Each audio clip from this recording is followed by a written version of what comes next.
স্টেরয়েডকে বর্তমানে ম্যাজিক ঔষধ হিসেবে ব্যবহার করছেন অনেকেই। এটা এমন একটা ঔষধ যা মুমূর্ষু রোগীদের জীবন বাঁচাতে বা কোনো রোগ নিয়ন্ত্রণের বাইরে চলে গেলে চিকিৎসকগণ এটা ব্যবহার করে থাকেন। তবে এটির অনেক সাইড ইফেক্ট রয়েছে, তাই স্টেরয়েডের ভয়াবহতা সম্পর্কে জানতে ভিডিওটি না টেনে দেখতে থাকুন। সেই সাথে ভিডিওটি ভালো লাগলে জানতে হবে চ্যানেলটি সাবস্ক্রাইব করে আমাদের পাশেই থাকুন।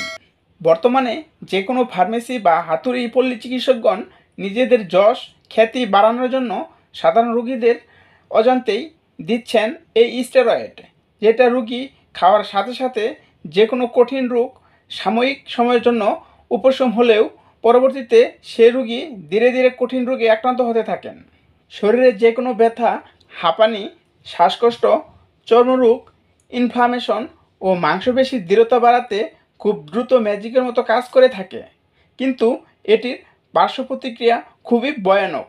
এটি অতিমাত্রায় ব্যবহার করলে হতে পারে ডায়াবেটিস, ব্লাড প্রেশার, অস্টিওপোরোসিস, কোলেস্টেরলের মাত্রা বৃদ্ধি, দৃষ্টির শক্তি হ্রাস পাওয়া, চোখের ছানি পড়া, হাড় ক্ষয় ও হাড় ভেঙে যাওয়ার প্রবণতা, ক্ষুধামন্দা, বদহজম, বমি বমি ভাব, পাতলা পায়খানা, দুর্বলতা ইত্যাদি। স্টেরয়েডের ভয়াল থাবা থেকে বাঁচতে আমাদের সকলের সচেতন হতে হবে। চিকিৎসকের পরামর্শ ব্যতীত ওষুধ সেবন থেকে বিরত থাকতে হবে।